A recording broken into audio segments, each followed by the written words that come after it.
Hello friends, मैं Dilip sir आप सभी का आपके अपने परिवार आपके अपने चैनल शहीद आजम भगत सिंह कोचिंग क्लासेस में हार्दिक स्वागत एवं अभिनंदन करता हूं। जैसा कि आप सब जानते हैं, हम लोग जो करंट अफेयर की सीरीज चला रहे हैं उसमें आज नेक्स्ट सीरीज चलाने वाले भैया। और आपके लिए बहुत ही आज का जो सेशन होगा बहुत ही महत्वपूर्ण और बहुत ही इम्पोर्टेंट होगा, क्योंकि हम लोग इसमें जो चुनिंदा प्रश्न हैं जो आपके पिट का एग्ज़ाम आगामी होने वाला दिल्ली पुलिस इत्यादि एग्जामों के लिए बहुत ही महत्वपूर्ण करंट के क्वेश्चन लाए गए हैं आपके लिए। आप इस वीडियो को रोक रोक के अपना आंसर दीजिएगा। लास्ट में आप कमेंट बॉक्स में ज़रूर बताएं फिर आपके कितने सही होते हैं। आइए देर ना करते हुए हम लोग शुरू करते हैं। क्वेश्चन नंबर फर्स्ट की तरफ चलते हैं, देखते हैं फर्स्ट क्या करा भैया। क्वेश्चन नंबर फर्स्ट करा है, हाल ही में फीफा महिला विश्व कप 2023 का खिताब किसने जीता। तो जो 2023 था उसका जो खिताब हुआ भी हाल ही में फीफा का, वो किसने जीता। ऑप्शन आपके सामने है। Spain number 1, Spain, England, Australia और भारत। ठीक है, पहली बात तो अगर मैं आपसे पूछूं फीफा क्या होता है तो आप इसको याद रखिएगा, ये फुटबॉल से संबंधित होता है। ये फीफा है क्या है। और आप जानते हैं सबसे ज़्यादा खेल किस खेल में पैसा है, तो इसी खेल में पैसा फीफा में। इसका फुल फॉर्म क्या होता है भैया, इसका फुल फॉर्म होता है federation international D football association. इसको आप क्या करेंगे, याद रखिएगा, बहुत इंपॉर्टेंट है। ठीक है भैया। और इसका जो राइट आंसर हो जाएगा वो हो जाएगा स्पेन। इसको किसने जीता है, Spain. A for Azad ji, आप याद रखिएगा, इसका राइट आंसर क्या हो जाएगा, स्पेन हो जाएगा। इसको किसने जीता, स्पेन ने जीता। ठीक है भैया, चलिए आगे चलते हैं, नेक्स्ट प्रश्न की ओर आगे बढ़ते हैं। क्वेश्चन नंबर सेकंड क्या कर रहा है, देखिए कह रहा है कि हाल ही में किस कंपनी को 13वीं महारत्न कंपनी का दर्जा दिया गया। मतलब कुल वर्तमान में महारत्न कंपनियों की संख्या भारत में कितनी हो गई है, कुल 13 हो गई है प्यारे भाई। कितनी हो गई है भैया, 13 हो गई है। इस बात को भी आप क्या करेंगे, याद रखेंगे। वर्तमान में भारत में महारत्न कंपनियों की संख्या कितनी हो गई है, तो 13 हो गई है। ठीक है। और पूछा जा रहा है 13वां किसको मिला है, अभी तक कुल 12 थी, 13वां मिला किसको है, तो वो मिला है ऑयल इंडिया लिमिटेड को मिला है। किसको मिला है, ऑयल इंडिया लिमिटेड को मिल गया है। कौन सा नंबर, 13वां स्थान मिल गया है। अगर मैं पूछूँ ऑयल इंडिया की स्थापना कब होती है, तो आप याद रखिएगा 1959 में होती है। कहाँ होती है, 1959 में। अगर इसका हेडक्वार्टर मैं पूछूँ कहाँ है, तो आप कहेंगे असम में है। कहाँ है भैया, इसका हेडक्वार्टर कहाँ है, असम में है। ठीक है। अगर मैं पूछूँ इसके चेयरमैन कौन है, तो आप कहेंगे डॉक्टर रंजीत। कौन है भैया, डॉक्टर रंजीत रत्न जी हैं। कौन है, डॉक्टर रंजीत रत्न वर्तमान में इसके क्या हैं, चेयरमैन हैं। इस बात को आप क्या करेंगे, याद रखेंगे। ठीक है भैया, चलिए इतनी बातें याद हो गई।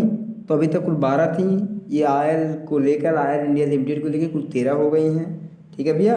तो वर्तमान में भारत कंपनी की संख्या कितनी है, 13 है। इसका राइट आंसर क्या हो जाएगा, ए हो जाएगा। ठीक है भैया। और अगर मैं पूछूँ ऑयल इंडिया का हेडक्वार्टर कहाँ है, तो असम में है। इसकी चेयरमैन कौन है, डॉक्टर रंजीत रत्न जी हैं। स्थापना कब होती है, तो 1959 में होती है। चलिए नेक्स्ट प्रश्न की ओर बढ़ते हैं। क्वेश्चन नंबर थर्ड देखिए क्या कहता है, क्या कह रहा है।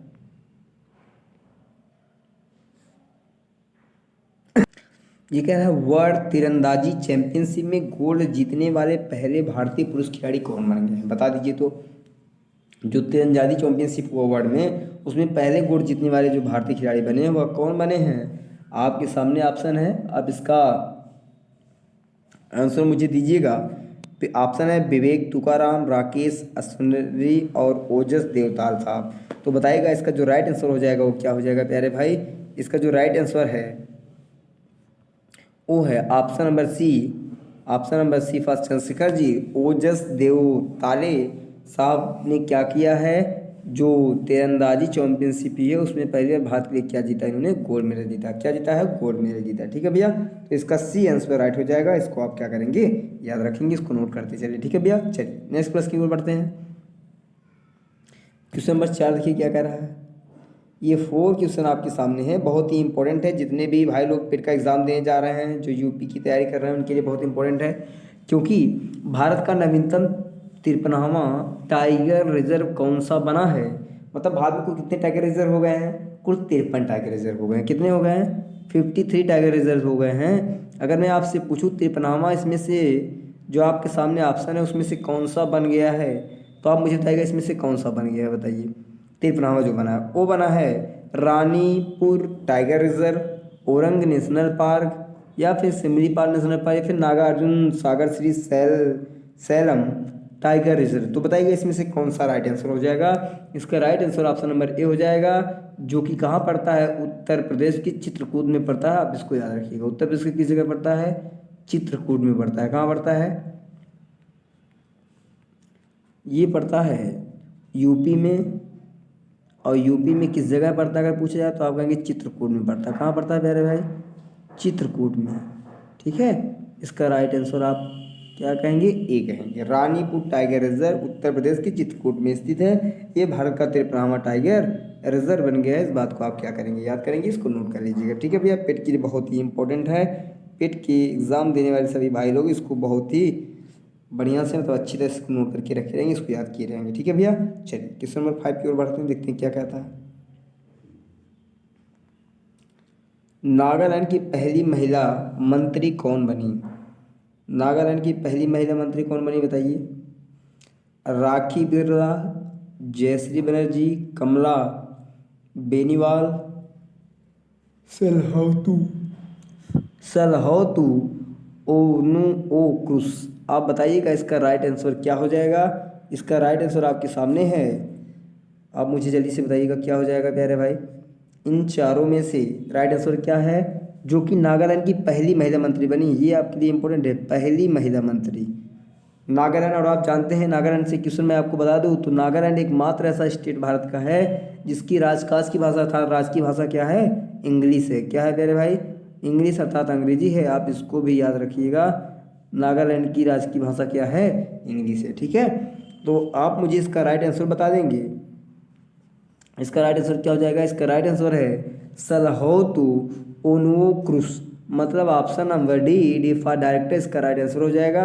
ये नागालैंड की पहली महिला क्या बनी है, मंत्री बनी है। ठीक है भैया, चलिए नेक्स्ट प्रश्न की ओर बढ़ते हैं। क्वेश्चन नंबर 6 देखते हैं क्या कह रहा है। कह रहा है किसे हाल ही में किसे अंतर्राष्ट्रीय बुकर पुरस्कार 2023 से सम्मानित किया गया है या 2023 दिया गया है। बता दीजिए, बुकर पुरस्कार 2023 किसे दिया गया है। गीतांजलि श्री को दिया गया है, सिहान करोड़ा तिर्का को दिया गया है, जॉर्जी गोस्पोडिनो को दिया गया है या सुभाष चंद्र को दिया गया है। तो बताइए इसका जो राइट आंसर हो जाएगा वो क्या हो जाएगा प्यारे भाई, बताइए। आपके सामने ऑप्शन है, आप मुझे जल्दी से इसका राइट आंसर दीजिएगा कि क्या हो जाएगा इसका राइट आंसर। ठीक है भैया, चलिए को बताएगा मुझे, मतलब कि आप लोग इसको कमेंट बॉक्स में कमेंट करिएगा, मतलब पहले रोक रोक अपना आंसर दिया करिए, उसके बाद में फिर मेरे आंसर का आप इंतजार किया करिए। ठीक है भैया, हाँ चलिए। तो इसका राइट आंसर अगर मैं बताऊँ आपको तो सी हो जाएगा। क्या हो जाएगा, सिफा चंद्रशेखर जी, आप इसको याद रखिएगा।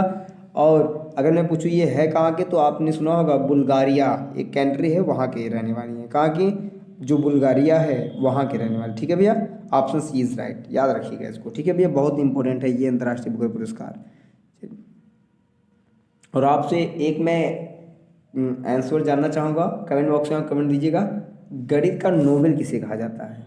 जो मैथ है, मैथमेटिक्स, उसका नोबेल किस पुरस्कार को कहा जाता है, इसको आप कमेंट बॉक्स में कमेंट करके मुझे बताइएगा कि गणित का नोबेल किसे कहा जाता है। ठीक है, चलिए नेक्स्ट प्रश्न की ओर बढ़ते हैं।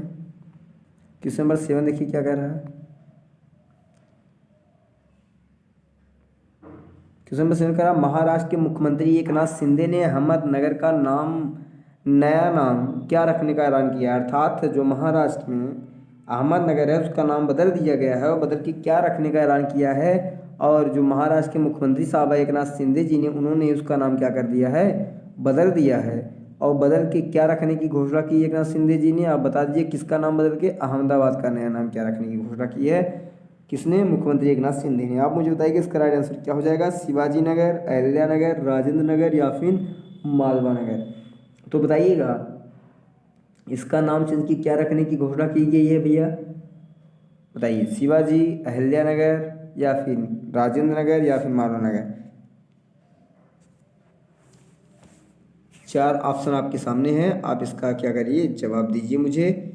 अभी हाल ही में उन्होंने नाम इसका बदल दिया है और कहा कि बदल के क्या रखा जाएगा। आप मुझे बताइए इसका राइट आंसर क्या होना चाहिए। ठीक है, चलिए इसका नाम बदल के उन्होंने कहा क्या रखा जाएगा, शिवानगर रखा जाएगा। इसका राइट आंसर हो जाएगा। इसको आप क्या करेंगे, याद रखेंगे एकनाथ शिंदे जी ने इसका नाम बदल दिया है। ठीक है भैया, चलिए नेक्स्ट प्रश्न। क्वेश्चन नंबर 8 की तरफ चलते हैं। चंद्रयान 3 के लैंडर की सॉफ्ट लैंडिंग चाँद के किस हिस्से में हुई है, बता दीजिए। ये तो आपके लिए इम्पोर्टेंट है ही, क्योंकि अभी ये भारत का सफल मिशन रहा चंद्रयान 3, जो कि किस कहाँ जाके भैया, मतलब कहने मतलब किस ध्रुव पर जाके लैंड किया है, तो आपको याद होगा दक्षिणी ध्रुव पर। कौन ध्रुव पर? इसका बी राइट आंसर हो जाएगा। और दक्षिणी ध्रुव पर पहुंचने वाला मेरा देश भारत विश्व का पहला ऐसा देश है जो दक्षिणी ध्रुव पर क्या किया, लैंडिंग किया है। और उत्तरी ध्रुव पे जितने ने भी लैंडिंग किया सब उत्तरी ध्रुव पे, दक्षिणी ध्रुव पे पहुंचने वाला मेरा देश पहला है। अगर चंद्रयान पर अगर पूछा जाए चंद्रमा पर जाने वाले कुल देशों में भारत का कौन सा स्थान है, तो 4th स्थान है। कौन सा है? 4th स्थान है। इसको भी आप क्या करेंगे, याद रखेंगे। ठीक है भैया। संपूर्ण की बात की जाए तो 4th स्थान है। कौन सा स्थान है? 4th स्थान है। और अगर वैसी बात की जाए तो पहला स्थान। ठीक है भैया। चलिए इसका राइट आंसर क्या हो जाएगा? इसका राइट आंसर बी हो जाएगा। ठीक है। चलिए नेक्स्ट आइए 9वां प्रश्न देखते हैं। विश्व आर्थिक मंच WEF के ऊर्जा संक्रमण सूचकांक 2023 में भारत किस स्थान पर रहा, तो बता दीजिए। भारत का जो स्थान रहा वह कौन रहा? 27 रहा, 37, 50 या फिर 67? तो इसका राइट आंसर क्या हो जाएगा प्यारे भाई, आप मुझे बताइएगा। इसका जो राइट आंसर हो जाएगा वो हो जाएगा ऑप्शन नंबर 7। 7 का मतलब डी फॉर डायरेक्टर, आप इसको याद रखिएगा। मतलब ऑप्शन नंबर डी हो जाएगा इसका 9 का 67। क्या हो जाएगा? 67 हो जाएगा। डी फॉर डायरेक्टर इसका राइट आंसर। जो ऊर्जा सूचकांक संक्रमण सूचकांक 2023 है उसमें भारत की रैंक कौन मिली थी? 67 मिली थी। ठीक है भैया। चलिए नेक्स्ट प्रश्न की ओर बढ़ते हैं।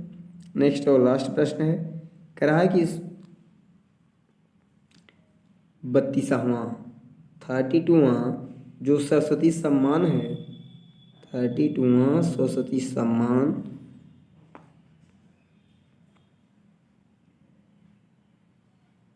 सरस्वती सम्मान 2022 से किसे सम्मानित किया गया? देखिए ये तो 22 वाला था, लेकिन दिया कब गया? 2023 में दिया गया, इसलिए ये आपके लिए क्या बनता है? इम्पोर्टेंट बनता है। 22 का है और 23 में दिया गया। तो बताइए ये दिया किसे गया है? मोहन कौशल को, रामदर्श मिश्रा जी को, शिवशंकरी या फिर नारायण प्रधान जी को दिया गया है? तो ये दिया गया है किसे? शिवशंकरी जी को दिया गया है।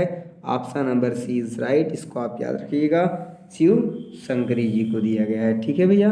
चलिए तो यहाँ जो होता है आपका जो 10 क्वेश्चन की सीरीज थी करंट अफेयर की वो समाप्त होता है। तो आप लोग चैनल को सब्सक्राइब कर ले, वीडियो को लाइक करें, वीडियो जैसी भी लगी हो अपने दोस्तों में शेयर करें और अधिक से लोगों के पास पहुंचाएं। ये पेट के एग्ज़ाम के लिए, आगामी सभी एग्ज़ाम के लिए करंट अफेयर की क्वेश्चन बहुत ही महत्वपूर्ण आपकी जो सीरीज चल रही है 10-10 क्वेश्चन की, आपके लिए ज़रूर हेल्पफुल होगी। आप इसको नोट कर लिया करें। ठीक है भैया। तो चलिए इसी के साथ में बाड़ी को विराम देते हैं। जय हिंद, जय भगत, जय संविधान, सत श्री अकाल।